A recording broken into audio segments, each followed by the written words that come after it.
Hello welcome back to my channel स्वाक्स kitchen. आपण माने तो जानी थिबे मु टिके गाँ को पळे आछि सेति लागि आपण मानक पई मो वीडियो आनी पारुनी सेति लागि वीडियो रो कंटिन्यूटी मेंटेन करबा पई मु जे कोनोसी फूड वीडियो आपण मानक पई पोस्ट करि दोछि।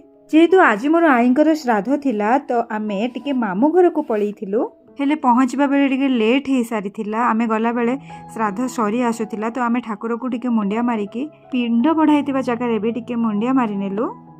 तापर आमर खाइबा कार्यक्रम स्टार्ट हो जाइथिला। कौन कौन आइटम होइथिला मु एठी आपण मानक टिके देखै नोछि। आपण माने तो जानि थिबे जे कोनोसी श्राद्ध बा लोड़ा पूर्णिमा दिन रे सब बिना पियाज रसुण वाला होइथे। श्राद्ध रे आउ टिके स्पेशल वाला रोषे होइथाय। पिंड रे जहा भी आइटम होइथाय से सब मूल जातीय परिवार ही बना होइथाय।